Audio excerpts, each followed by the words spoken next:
The rapture of the church, part 3. Sin will be rampant everywhere, and the love of many will grow cold. Matthew chapter 24, verse 12. One of the concrete signs is the increasing and unimaginable evil deeds in these last days. The sins committed in every part of the world are rapidly growing to a higher degree every day. In the US, the recovered Epstein files allegedly revealed horrific crimes involving child molestation, abducting beautiful female models to be sex slaves, eating human flesh, and that those who died in their custody were dissolved in acid tanks. The shocking part is that well-known world leaders, tycoons, business people, prominent personalities, celebrities, and even some religious leaders are said to be involved. Some of you in the church are admiring them. I will not name drop. Only demons can inspire such wickedness. Jesus said, beware of false prophets, beware of false bishops, beware of false evangelists, beware of false pastors, beware of false preachers serving in the church, beware, who come to you in sheep's clothing, but inwardly are ravenous wolves. Matthew chapter 7, verse 15. The war in the Middle East continues with on and off missile strikes involving Iran, the US, Israel, and Lebanon. Other nations suffer in the aftermath. Future events remain uncertain, and human lives are at high risk. AI-powered surveillance, there's no more privacy.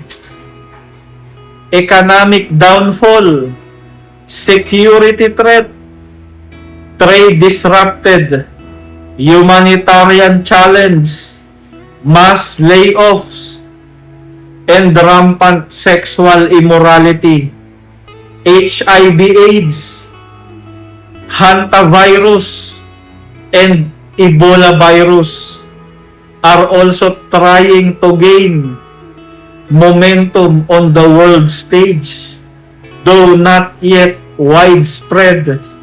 Every nation suffers the negative effects of the current global situation.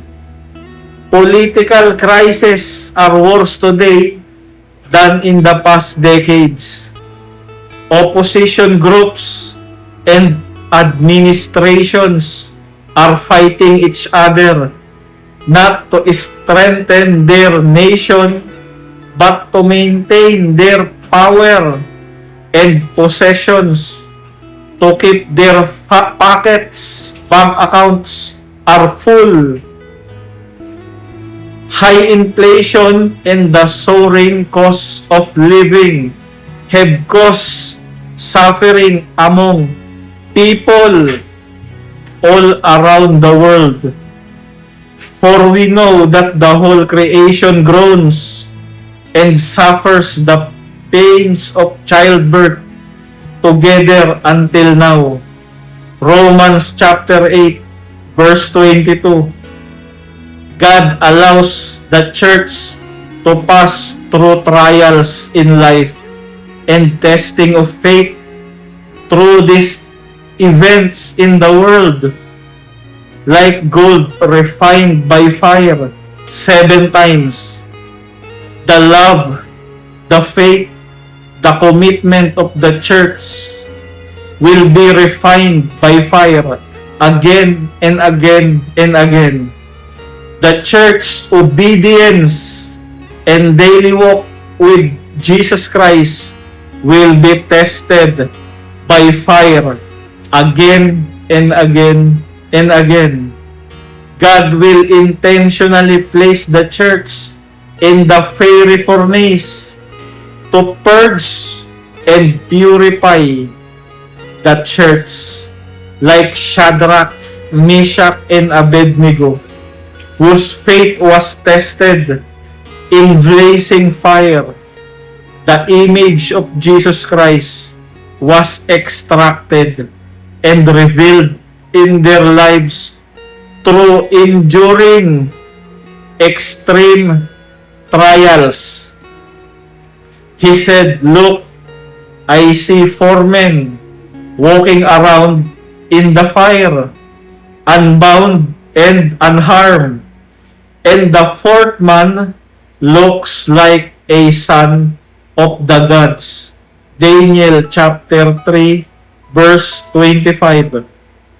After the church undergoes the process of purification in the refiner's fire, your love, your faith, your obedience, your commitment, your service, your motive that is mixed with worldly Netflix movies, shows, mobile games, worldly music, YouTube, TikTok dances, K-pop, K-dramas, following corrupt politicians, ungodly celebrities, influential people who do not follow Christ, and every deep dark secret hidden within the church will be exposed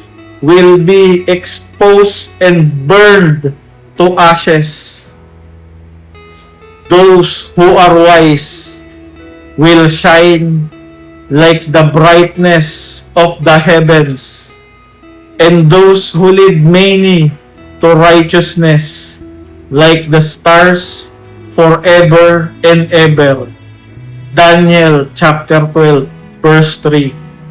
Before the Antichrist government is publicly revealed, before World War III, before the Great Famine, before the Great Pandemic, before the Mark of the Beast, and before the Great Catastrophe, Jesus Christ will appear in great glory for the church that has passed through the purging process, refined by fire, and reflects Christ's likeness. The appearing of the glory of our great God and Savior Jesus Christ. Titus chapter 2, verse 30.